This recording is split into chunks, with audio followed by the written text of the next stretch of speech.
everybody. Welcome back. Oh, what am I talking about? Welcome back. Welcome to the first episode of the Jegnas. Where are they now? Presented by F.A.I.T.H Media, and which is the arm of Fathers of Livelihood. Today we have our very first guest. He was part of the first cohort with me as well. And Tyrell, what's up, man? What's going on, man? So obviously today I got a few questions. I would have said a few, but yeah. Definitely not. So to begin, tell people your name and your connection to faith. All right. So my name is Tyrell Howard. I've been in faith for a couple years now. Ever since I started high school, I've been a part of faith, and it's helped me a lot through the journey I'm going through now. So I'm very supportive and happy to be here. So where did you grow up? I've grown up in Jamaica, Queens, born and raised. I've always been around Queens for the longest time. And that's just always where I've been at, really. Either with my mother most of the time, or my grandmother, or both. So, what was life like for you growing up? I would say it's simple. Either just chilling at home, gaming, or at school, or chilling with my grandmother's house with my cousins, gaming, or something like that. But it was mostly just cool, chill, calm, and relaxed. Nothing really crazy. So, what were some early influences in your life? YouTubers, Vanos Gaming, Popular MMOs, Markiplier. You name it. There's so many, I can't put them all into name. But back then, it was mostly just a bunch of different YouTubers. It's crazy. It definitely was. Oh man. No doubt. Definitely Vanos Gaming though. So what were some of the challenges you faced during that time? Growing up, I'd say my challenges was financial stuff, because money wasn't always the best, but we managed to make what we do. And I'd say that's really about it, which is financial problems. It just kept getting worse and worse throughout the years, but I'm alive, so that's a plus. So now, let's talk about life before faith. What was going on in your life before you got involved with faith? Before I got involved with faith, I recently got into QTC because originally I was a Thomas Edison student, but I don't learn fast enough to keep up with everybody else. I was there for 2 years. Didn't really work out, so I went to QTC where I was learning a lot better. And over time, when I was in QTC at the bus stop is where I met Kenny, and then that's how the whole thing with faith and me started. So what kind of guidance or support did you feel you were missing at that time? Someone to push me to do better. I never really had someone. I've always had that motherly figure of you can do whatever you want, which everybody gets, but you don't get that you have to do it. You're going to do it. You're going to do it right now. You got things to do now. Get to it. Let's go. I didn't really get much of that. Right. I got more or less, you could do it. You got it. Don't need to worry about it. Don't need to rush. Had a lot of that growing up. So what were some struggles you were dealing with personally, or as a father, as a person? Discipline. I've never seen myself as a very disciplined version of me. I've seen myself as a very lazy, somewhat pathetic or last minute type of person. Wasn't immediate, wasn't early, wasn't staying to commit. And I just always did things the lazy way or the cheapest way or ways that just felt comfortable, which always made me feel good, but I know I can't live like that for the rest of my life, especially for the goals I want to do. Gotta have a better mindset than what I had growing up. Did you ever feel like you were at a crossroads in life? Yes, I felt like I was at a crossroads actually right after I graduated from my automotive school that's in my school. Because after that, everything felt boring and worthless because I was still in high school at the time. I didn't really like it. I lost all my fun that I had going to that building, left the moment I was no longer in automotive. And for a good 5 months, I felt like that because I had school, then summer school, and then fully graduated until I got to Lincoln Tech. So right now I'm doing good now, but yeah, when I graduated from Cohort Tech, oh my God, it felt horrible. I didn't feel happy, I felt sad because I missed the shop. I missed working on cars. I missed it all. Hell, fuck. I wish I had shop class in school. I got lucky. I wanted that so much. I didn't know that my automotive school was even there until I heard it from somebody else. Right. And then it's like, that's what really sparked my automotive journey. So, looking back, how would you describe that period of your life? It was miserable. My school schedule was changed, so I finally had a full schedule after 2 years. Because with me being in automotive school, my schedule was split in half. One was regular, one was automotive. And having a full schedule, just school, oh my God, that drained me mentally. I was so uninterested. I didn't like nothing. I didn't want to be there. I didn't even like talking to people. I felt horrible. And a lot of my good friends graduated, so I felt by myself again. So it just sucked, man. It sucked. I would stop by or visit the shop here and there, but yeah, that good couple months, it felt horrible. I felt lonely. I felt by myself. I felt out of touch with what I wanted to do. It sucked. Now, upon discovering F.A.I.T.H, how did you first hear about F.A.I.T.? From Kenny Carter himself, chilling at the bus stop at Linden and got a brewer, waiting for the bus to go down close to where Baisley is at, where that Walgreens is at, and I see this almost 7-foot giant walk up to me with the complete calmness of someone that's about to sneak you, and talked about faith and what it meant to him, what it meant to other people, and why I should join. And originally, I wasn't really feeling it, not in no disrespectful way, but it didn't seem like something for me, because I wasn't really much of a people person. But over a lot of persuasion and a lot of meeting them constantly, and also money at the time, I was like, you know what? Screw it. What could go wrong? Easy money just for showing up. Let's do it. And I even went over the top. I showed up way too early. But yeah, that's how I originally met Foster Live in the Hood, was from Kenny himself. So you kind of just answered this question, but what made you decide to get involved? Money. Originally, it was money. I'm not even gonna hide or deny it or gaslight it anyway. It was money. Knowing I could make $600 by showing up in a room and talking to people. Easy bag. Obviously, that's not the case now, but would you do that for $600?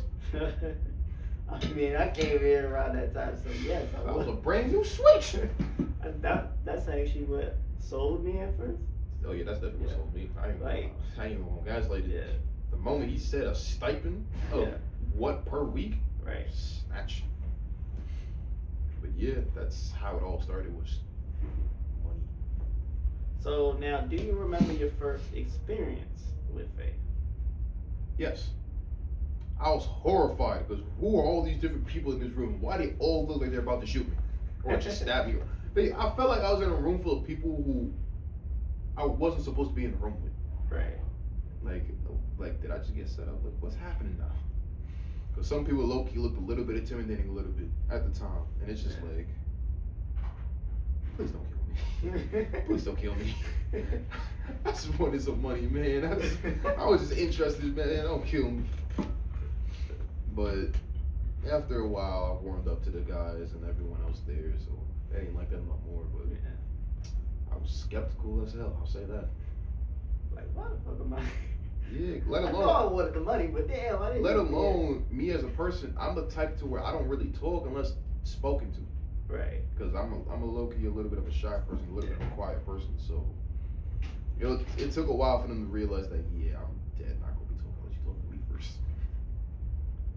So now, what was your first impression when you walked into that space? When I first walked in, I thought it was a therapy session for something I didn't need therapy for. I will admit.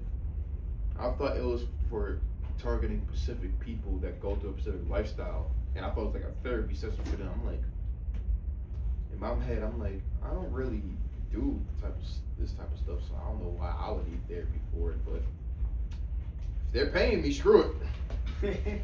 But when you sit there and listen, it's a lot more than that, and it's became so much bigger than what I thought it was going to be, especially for the years down till now.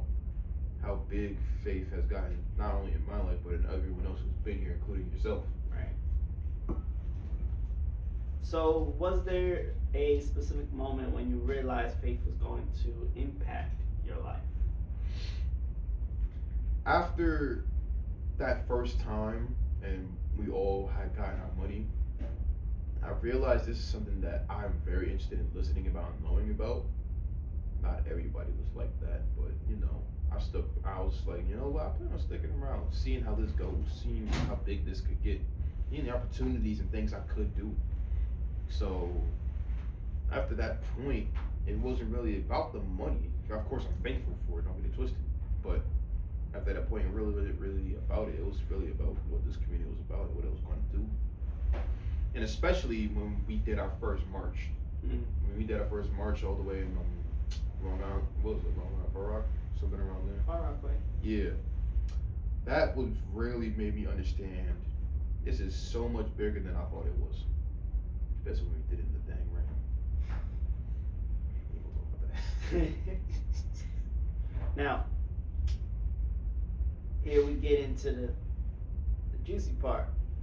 Was there someone in faith who had a strong impact on you? Surprisingly, this person had a strong impact on me, but I'm the reason why he's here. One of my friends, Javon, he gave me a stronger impact because someone originally when I met him, when I was cool with him, I was thinking he ain't gonna be interested in this. He ain't gonna like this or nothing like that. But over time, when I kept talking to him about this and other things I plan on doing, and this was just me being like, let me see if I can make someone's life better, make them go down the right path. Not only did it work, but it brought him here too, and seeing how he's changed and evolved was really crazy because me and him both know he was supposed to be way worse than that, but he's doing a lot better as a person now, so I'm proud of him. I'm proud of him. What lessons or guidance stayed with you the most? 7 gates, knowing to protect them, guard them with your life, and make sure nothing could compromise you in any way, shape, or form through these 7 gates has always been something that stuck with me. Especially with the world of technology advancing and the world of cell phones and computers. Anything could distract you or draw you in or manipulate you, and you wouldn't even know it until it's too late. So knowing to stop everything from happening to you mentally, I feel like it's a good way to think for the rest of your life and for your kids and for everyone around you. And could you show the people what those 7 gates are? These 7 gates: your nose, your eyes, your 2 ears, and your mouth. Anything could happen to you where one of these picks it up. So you gotta protect all of these at all times. And it don't even have to be what happens to you. It could be what you do to someone else. So now, did your mindset change after being a part of faith? Yes. I'd say it opened me up to realizing that there's a bigger picture to a lot of things that you don't even know about. And it helps me open up to there's always room for improvement. There's always room to be better. There's always time to be better. There's never too late to change your life or to change yourself to be better. There's always time for it. And saying that it's too late or you don't got time is an excuse, and you shouldn't let that hold you back or hold you down. So, what decisions did you begin making differently? Well, with me being here, I committed to fighting, and actually, I actually want to do it not only like full time, but I actually want to like compete and try to become a professional in the future. But it was fighting because I've been doing the boxing program well, it used to be every Tuesday, now it's every Thursday. But Right. I've been doing that for a couple years now. Plan on transitioning into Muay Thai whenever I get myself together. It opened up my ideas of wanting to be financially free and wanting to not be financially bounded to the world, especially in a world that's ran by economy and finance. Yeah. I'd rather be something I'm better at than instead letting it destroy me. And that's the biggest thing. trust me, we've had these talks. But it made me want to be better than what I am for the sake of me, everyone around me, and the future things that I'm going to be around, including my own children. Right. So, can you describe a moment when you realized something in your life had shifted? I felt like life definitely shifted when I came here. Actually, my mentality of how I thought and viewed things changed in a way that I thought I wouldn't really think like until I came here. I feel like I would have thought a specific way and could have just stayed brainwashed by everything around me in the media. Right. But with me being here, I feel like I'm more open-minded and I see things in a different way than other people that ain't easy for other people to understand. Right. So, let's get into your growth and change. How did your life start to change after that? Well, After F.A.I.T.H. my mentality has changed, like I recently said. I feel like I'm physically changing and I'm choosing to commit to martial arts, and I'm going to continue doing that more throughout the future. And I feel like I'm attacking everything I want to do a lot more than how I would used to. I don't feel as lazy as I used to. I felt very dedicated, especially because story about me trying to get in link tech. Originally, I wasn't gonna tell no one. I was gonna personally get into debt and pay that $6 something in interest every month. I was gonna do it myself on some grown man stuff, Right. you know. That first step to being a grown person, being able to be accountable for your own things. And I was going to, because I ain't had no money, but I knew I wanted to be in Lincoln Tech. Right. So I was So willing you to do made it happen. Yeah, my grandmother made it happen. Shout out to grandma.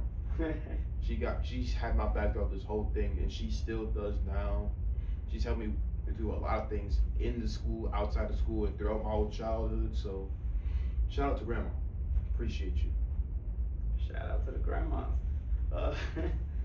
How did faith influence your role as a person? It made me realize that I could be better in different ways, mentally and physically, and how me being better could impact everyone around me to be better. Because some people, they want to be better, but they don't want to be the one to hold the torch. Right. So if I have to sacrifice myself and be the one with the torch, I'm gonna try it. I'm going to try it. Right. Now, what personal growth did you experience during that time? Definitely my boxing and me being able to fight. Because I never knew how to fight growing up. Growing up as a kid, I knew to throw stuff or smack people with chairs and tables, not to fight with my body or my hands. That's how I grew up, because I wasn't really a fighter. I was more of a coward, or I let myself be bullied, hoping it would end faster that way. I've grown up like that for a while, because I've grown up scared. I've grown up a coward. But with me being here, not only do I don't feel like that as much, but I feel more braver, more confident, more powerful in everything that I do, everything I say, everything I do and walk through, and everything. I feel more empowered in myself than I did when I was younger. I'm gonna let that sit a little bit. Yeah. All right, so now, what challenges did you still have to overcome? Laziness, comfort, and lack of discipline in committing as much as I should. As much as I feel like I have improved mentally and physically, to me, I feel like I'm not doing enough. I'm not committing enough. I'm not going at it enough. I'm not working harder enough.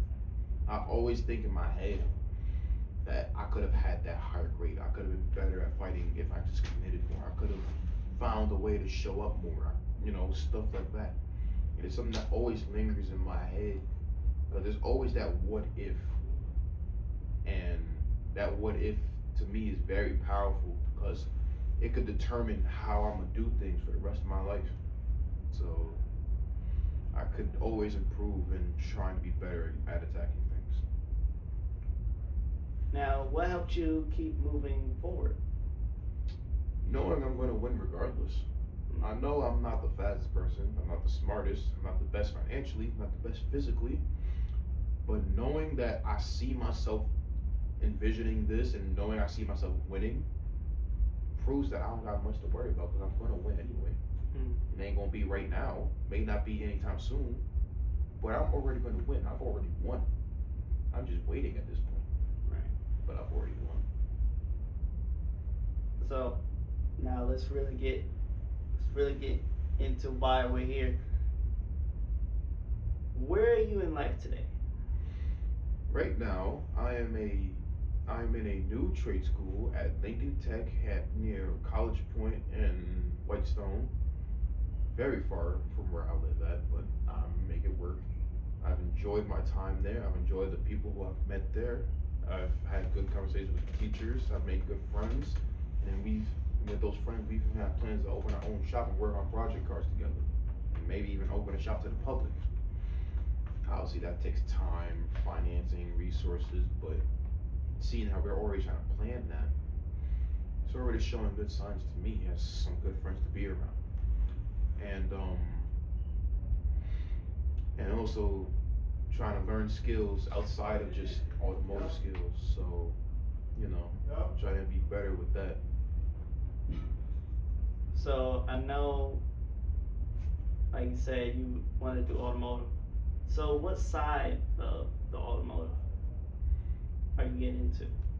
Well, obviously, I'm getting on the hands-on side. I feel like you learn a lot from that, especially when you're more on the field and less in theory. But obviously, I want to learn the business side of it, because eventually I want to use all my knowledge of what I'm learning hands-on and theory, and from what I've learned from engineers as well, and I want to try to create my own car brand in the future. Right. As for if that will happen, yes. Like I said, I already see it happening, so it's going to happen. Right. So now I understand, they're teaching all those things, but my question is, like, by side, I mean, are you gonna do collision or bodywork or engine and every other technical? Well, the thing is, as a technician or mechanic, depending on your skill, you're not just doing one thing. You're doing multiple different things. So a master tech, you could be doing everything, depending on what they assign you or what you're assigned. Right. But as a C tech, you're probably doing tires, oil changes, stuff like that. Depending on the grade of technician and what you know and everything you know. So it's not really about what I want to pick. It's more or less the skills that I know that they want me to do for work. Right. Not to say I couldn't go to a freaking Jiffy Lube or a tire shop. I could, but the money is not always there. So sometimes you'll be working on body work. Sometimes you'll be working on other aspects. Yeah. So as a technician, you're not just working on one thing. You can be specialized at a specific thing, but you ain't gonna be working on one thing. So that's basically my question. What's gonna be like your focus while in? If my specialty, I will make it tires. I've enjoyed working on tires. I like tires. They're simple, easy, and I find it very fun to work on. And it also gives you a challenge depending on the type of tires. Because those performance tires, for the people who know, they don't like to get off their rims and they don't like going back on. But there's some money in them tires. So I would definitely say tires is definitely my main thing and something I feel like I'm very confident in. But if it wasn't tires, I would love to be very confident, very good at engines in particular, and being able to do custom builds as well. So we kind of said professionally, but what are you doing professionally or personally today? And we kind of just talked about professionally just then. Yeah, so technically, Lincoln Tech, trying to commit. Couple months deep, I'm feeling happy, I'm feeling confident, and opportunities show up in this school like every month that I know that when I'm out, I have a lot of things I'm gonna have to work on. I'm working on trying to get my license right now too. Just got done with my last driving lesson today actually. I gotta reschedule the driving test for the test. And I'm trying to learn some other skills on the side because like I said, I plan on being an entrepreneur in the future, so I don't plan on keeping a job forever. But I would love to have a good skill set and a good base so if things don't work out immediately, I know what I can fall back on. And personally? Well, technically, personally, fighting actually, training. Trying to get my body better, trying to improve myself mentally and physically, whether it's from martial arts or just trying to improve my overall knowledge or just trying to be in better shape and try to be healthier. So, what are you most proud of in your life right now? I'm proud of my dedication to things I want to do and me not changing the overall goal. I've always had the thought of working on cars, always had the thought of trying to be financially free, always had the thought of martial arts. But I feel like now it's just amplified of what I already wanted to do. I'm doing training here and there. I'm working on cars in a shop, right? I'm working at a school where I can work on cars and all that. I'm slowly achieving the things I already wanted to do. So it's just multiplied of things that I've already wanted to do ever since I was young. So, how has fatherhood shaped the person you've become? Older. But yeah. It made me realize how important the father figure role is, whether you have a father in your life or not, and how it will impact your own kids in the future and why it's important for you to be there, especially with the balance of the mother and the father and how that could help the kid emotionally, physically, mentally. That importance of the father role, it's so important, so underlooked that I feel like it's something that a lot of kids nowadays, they don't even understand how important it is. Because some people don't have it or some people just don't fulfill their role as good. And you don't have to be the best father to even fulfill your role. Right. You just gotta know how to raise them correctly. Right. So knowing the steps I need to take to try to be better before I have my own kids, I feel like it's very important because I never really had my dad around me physically. But he's always made himself known, even though he couldn't be around me much. So knowing something like that, I'm gonna reflect off of that, always being around for my kids, even if I can't be there physically. I'll always acknowledge that I am your father. Right. So what does your life look like today compared to back then? I would say it's more busy with school and me trying to commit to training and me trying to learn my own skills. It's more productive. It's not as relaxed as it used to be, where I would game a lot more, or I would eat garbage food a lot more, or not train, or not be dedicated to a school like this. It's a lot more focused, a lot more direct than I'd say how it used to be. I used to be able to be more laid back and more chill and relaxed, but I'm a grown man now. I can't really be doing that no more. So I feel like it's definitely more focused. All right. But yeah, those childhood things. They're fun, over. but when it's gone, it's gone. Y'all better enjoy it while y'all have it. Exactly. Now, coming to Jegna. What does the word Jegna mean to you?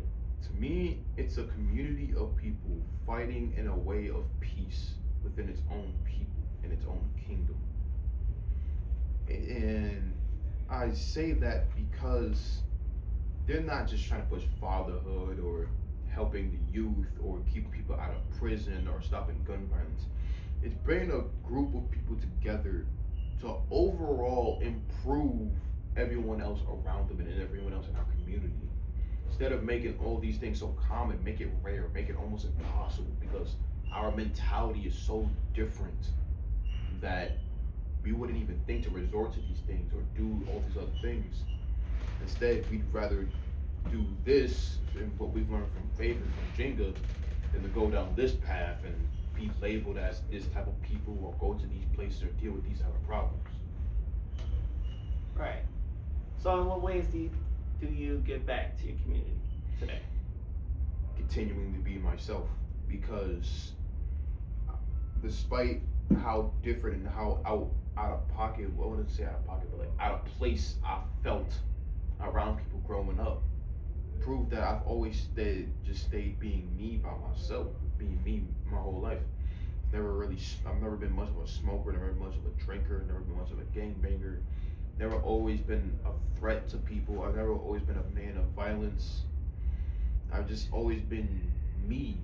Now, whether people felt that I was weird or different or didn't want to be around me for it, that's perfectly fine, but I'd rather be me than be a copy and paste of anyone you see on the internet. I have my inspirations too, but doesn't mean I'm gonna try to be a 360 clone of them. So, Yeah. I'm glad to be me. Authenticity is definitely important. Most definitely. So, how do you try to guide or mentor others now? If I had to guide or mentor people, I would push the dreams and ambitions they already had instead of trying to force what the world wants them to do on their neck. I would push what they want to do. So you wanted to be a producer, I would push you to be more of a producer than someone who's working in a skyscraper on a laptop for 48 hours a week. Right. I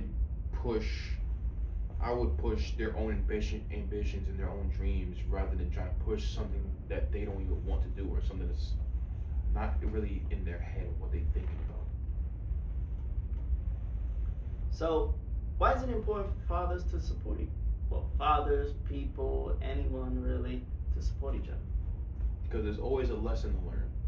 Whether if you are a homeless person on the street or you're an elderly man that's went through a lot, there is something in this world you can learn from somebody, even if you don't think that's possible, or if you think you don't need the knowledge. There's always something to be learned, something to be taught, and it's up to you whether it's useful or not. But never deny learning. Learning is the way of evolution for us humans. So, with that being the case, there's always something or someone that you could learn from on this earth. Oh, every day you learn something. Even if you don't think you did. Right. So what message would you give to someone walking the path you once walked?